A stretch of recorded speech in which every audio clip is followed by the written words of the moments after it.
अंदर हमारी माताओं बहनों को, गरीब परिवारों को 1 साल में 3 गैस के सिलेंडर बिना किसी पैसे के देते हैं, यानी कि मुफ्त में हमने योजना चलाई है। और 1,81,000 परिवारों को हम ये गैस के सिलेंडर उपलब्ध करा रहे हैं। इसके साथ साथ अभी हमारे माननीय प्रधानमंत्री जी ने जहाँ नारी शक्ति बंधन अधिनियम देश की संसद में पास हुआ है, और आज भारत के इतिहास में ये पहला एक इतना बड़ा काम है जिसको कोई नहीं कर पाया, वो हमारे प्रधानमंत्री जी ने उसको पास करके साबित कर दिया कि हमारी प्राथमिकताओं में हमेशा से मातृशक्ति है।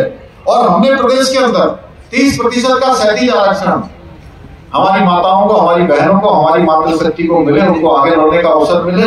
हमने भी विधानसभा में इसका विधेयक बना दिया है।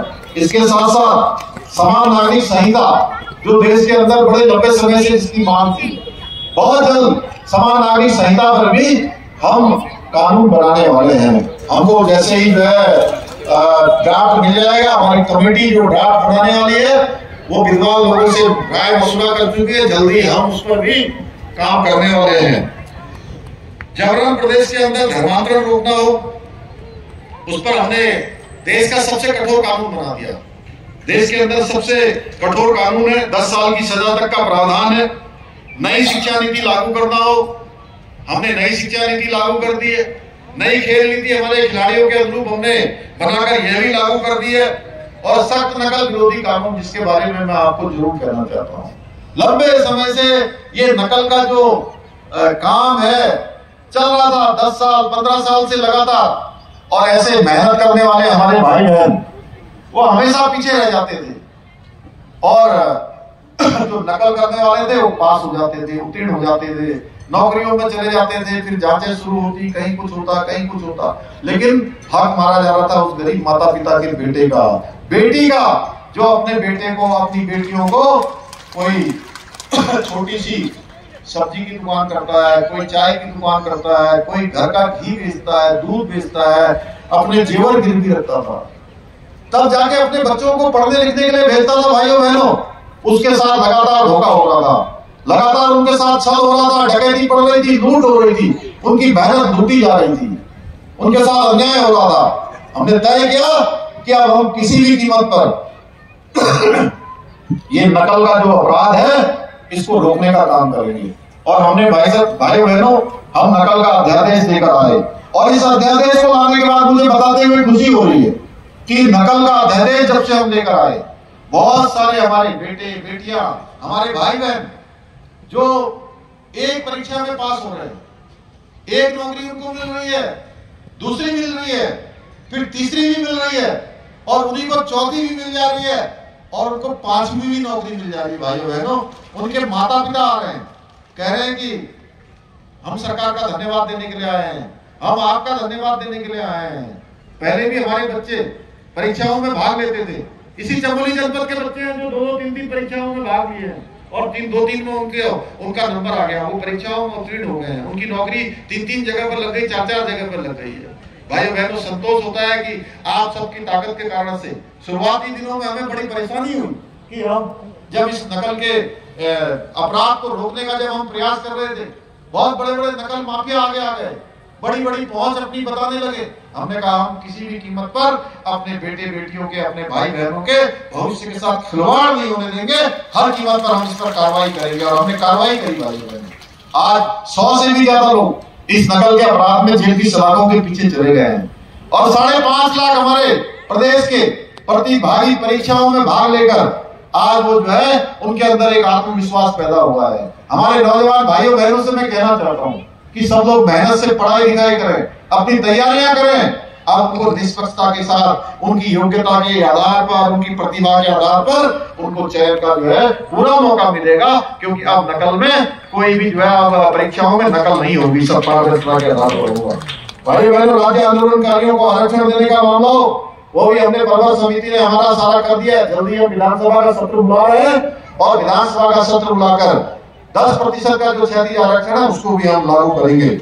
इसके साथ साथ आपने देखा होगा प्रदेश के अंदर लैंड जिहाद और तमाम प्रकार से हमारी बेटियों को, बहनों को बहलाकर फुसलाकर उनकी जिंदगी के साथ जो खिलवाड़ किया जा रहा था, और और देवभूमि उत्तराखंड का जो मूल स्वरूप है, उस मूल स्वरूप को भी खराब करने का काम हो रहा था। हमने कहा इसके साथ किसी प्रकार का समझौता नहीं होगा और हमने सख्ती करी। आज प्रदेश के अंदर 3500 एकड़ से भी ज्यादा जमीन जो हमारे सरकारी जंगलों में थी, ऐसे सरकारी जमीनें थी, उनको मुक्त करवाने का काम किया है। जहां पर जो है केवल ढांचे और प्रतीक खड़े कर दिए गए थे, नीचे कुछ भी नहीं निकला भाइयों बहनों, क्योंकि उत्तराखंड देवभूमि है, इसका मूल स्वरूप बना रहना चाहिए। हम लोग प्रदेश के बाहर जाते हैं, आप में से कोई भी देश दुनिया के अंदर कहीं जाता होगा तो आप सबको लोग बड़े आदर के साथ श्रद्धा के भाव से देखते हैं, क्योंकि कहते हैं कि उत्तराखंड देवभूमि है, देवों के प्रदेश से आए हुए हैं, इसका मूल स्वरूप बना रहना चाहिए।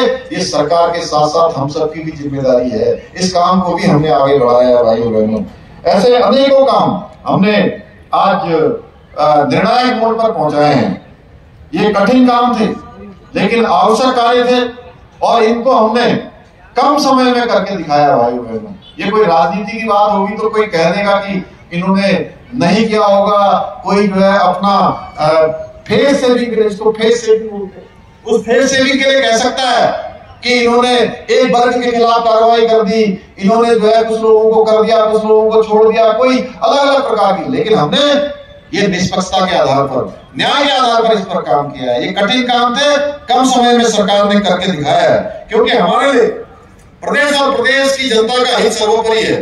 और मैं आप सबको विश्वास दिलाता हूं कि हमारी सरकार कभी भी किसी भी वर्ग का हित नहीं होने देगी। मुझे पूरा विश्वास है कि देवभूमि उत्तराखंड को देश का श्रेष्ठ राज्य बनाने के लिए, हमारे लक्ष्य की प्राप्ति के लिए हमें पूर्व की भांति जिस प्रकार से आप सबका सहयोग प्राप्त होता रहा है, आगे भी आपका सहयोग मार्गदर्शन मिलता रहेगा। भाइयों बहनों, मैं आप सबसे यह भी कहना चाहता हूं कि एक मुख्य सेवक के रूप में आपको विश्वास दिलाता हूं कि उत्तराखंड को देश का श्रेष्ठ राज्य बनाने के लिए, जब तक ये श्रेष्ठ राज्य नहीं बन जाएगा, आपके आशीर्वाद को आगे बढ़ाते हुए, आपके आशीर्वाद से, आपके मार्गदर्शन से और आपके सहयोग से एक मिनट भी हम चैन से नहीं बैठने वाले हैं, एक क्षण भी नहीं रुकने वाले हैं और चैन की बिल्कुल सांस भी नहीं लेंगे। मैं आप सबसे आज जो है इस अवसर पर यह भी कहना चाहता हूँ, हमारे अनिल नौटियाल जी ने, बहन अंजू जी ने, ये बहुत सारे मुझे वो दिए हैं अपनी बातें यहाँ पर कही है, मैं इनकी सब लेकर जा रहा हूँ। और ये स्वास्थ्य के क्षेत्र में चूंकि ये 3 विधानसभा क्षेत्रों का केंद्र बिंदु है, इसका उच्चीकरण हॉस्पिटल का हम लोग करेंगे।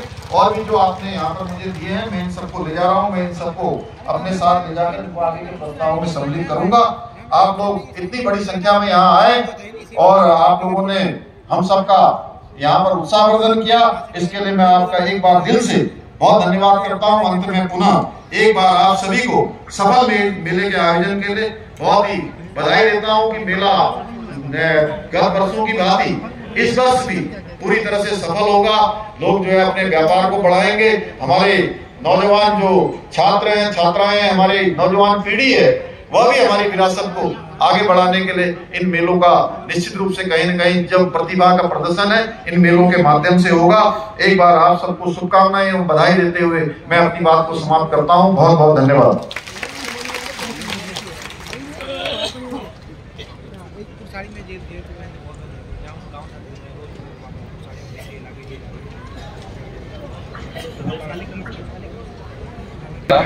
जी, बच्चों के मनोबल को बढ़ाने के लिए आप सभी दर्शक निरंतर पंडाल में बने रहें। आज के दिवस के बहुत ही सुंदर आकर्षित क्षेत्र के विद्यालय बच्चों के लिए